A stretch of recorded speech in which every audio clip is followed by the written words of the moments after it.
Forgive the sandals, okay? It felt like California today, so I thought I'd just dress appropriately. So, how we doing? You guys feel all right with the storm and everything? Yeah, we were in Tampa Heights, so I didn't realize it's like about 25 feet up from the water from the Hillsborough River. So I don't feel that normal on a normal day, but we walked down to the sea like there was a bunch of water up in Armature Works, getting closer to like the paddleboard rentals, and then what's the little bar right there? Oh, I don't picture it in my head, but Stone's Throw. Stone's Throw. So we won't dime you out for who knows all the bars names, but anyway, yeah, the water came up right there. So standing there looking back at the neighborhood, it's pretty high up. I guess that's why they call it the Heights. But yeah, we were, it was windy at night, but everything was pretty clean, and the house was built in 2019, so rock solid. Thanks for asking. Yeah, of course. Well, you always worry about the first timers, you know. Right. Yeah. That's a little different than earthquakes.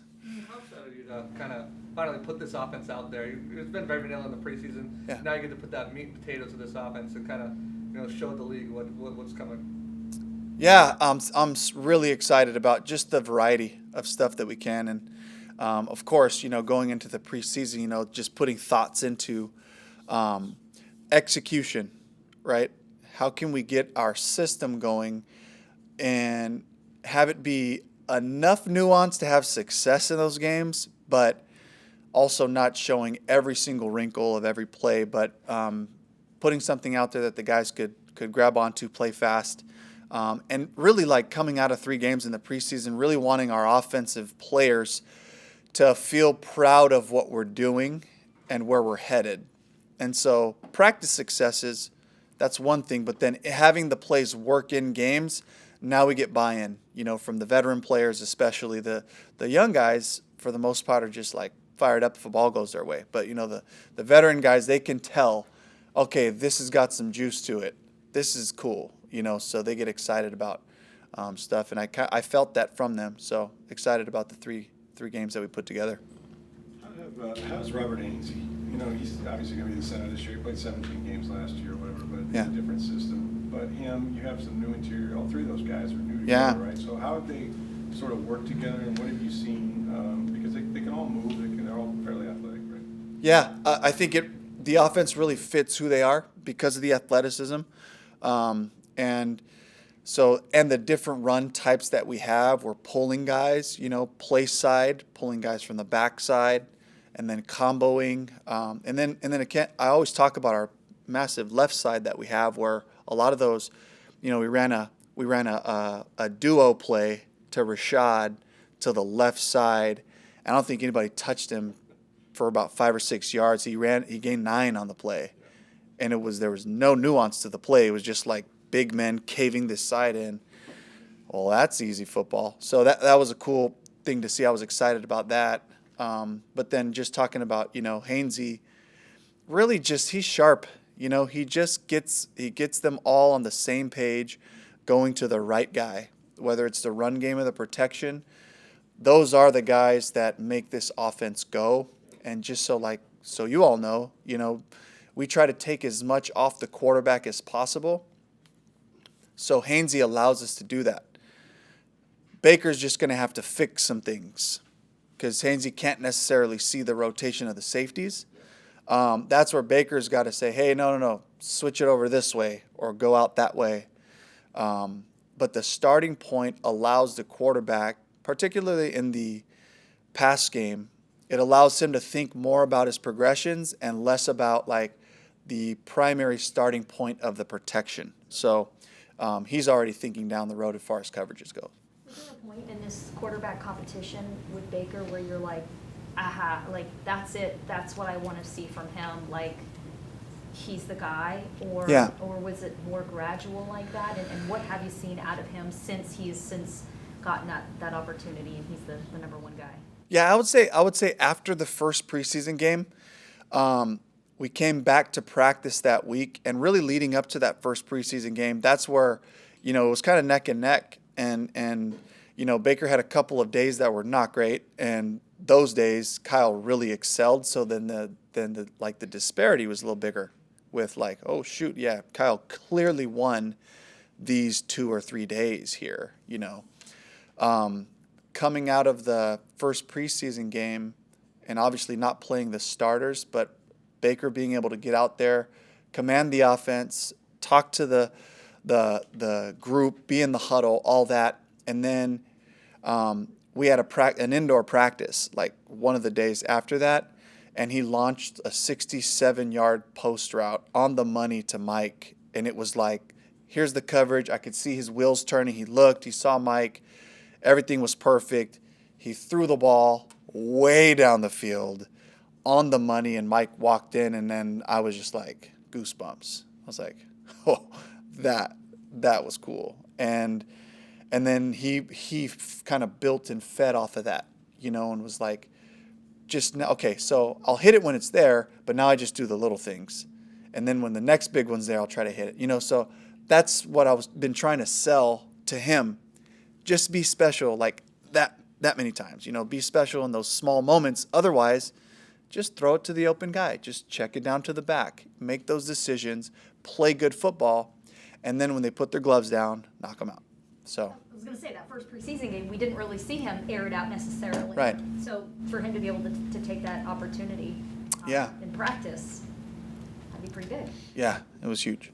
So Rachaad White is such a big part of this offense, or it seems like he's going to be. Yeah. But it's a step for him, right? I mean, he started 6 or 7 games last year, new offense. What is it about his makeup and his skill set's pretty good, right?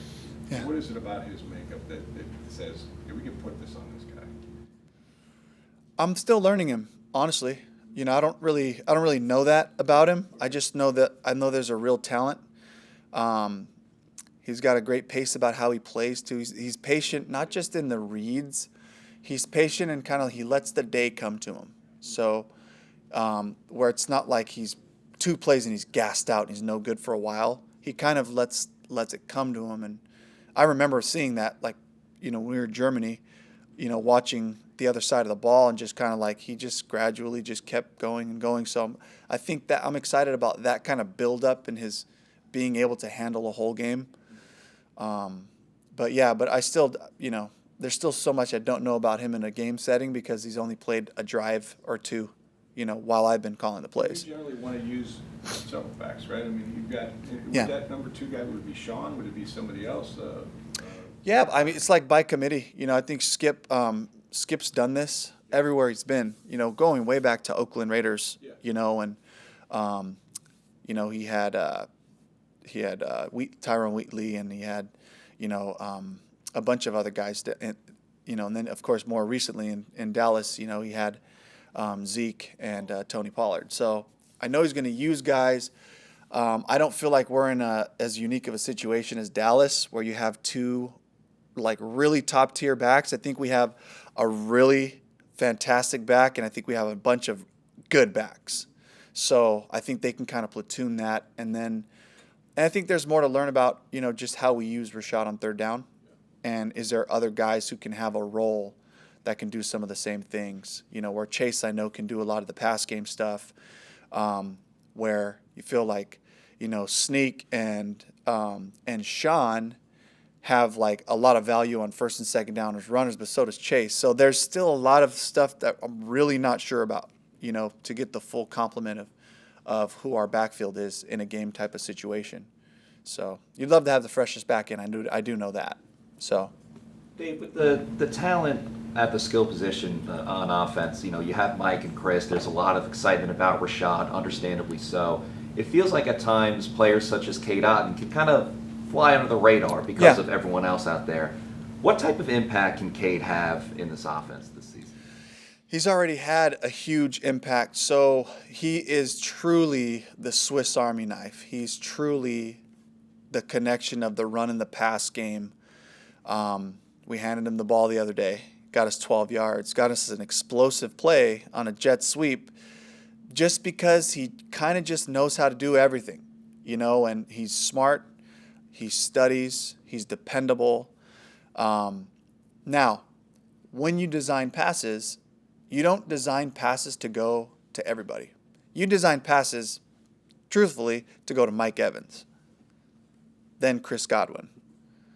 And then everybody else, when they roll coverage, they double and do all that stuff, the ball goes to everybody else in suit, and then it ends up kind of spreading itself out naturally, but so you don't go into a lot of offensive pass plays saying, hey, okay, Cade's number one, and then we go from there, so there will be things that way, but that's a small percentage of what you do, Anything else? You mentioned Mike Evans. Some news broke since the last time we talked to you about his contract situation. Yeah. And of course, you're trying to get the team ready for week one. Yeah. Just what do you make of that? Have you noticed a difference in him at all? And how do you kind of game plan when you don't know if your one of your star wide receivers is fully there, I guess? Yeah, that's the challenge, right, of this business. And fortunately for me, like, he was there for practice the other day. He was there today. He ran fast and was locked in and asking questions, and that's all I can really, as far as my job is concerned, that's really all I can base it on, So hopefully we can get all that part resolved, so keep, feeding him the ball. But that's it. Thank you. Good? Thanks a lot. Thank you.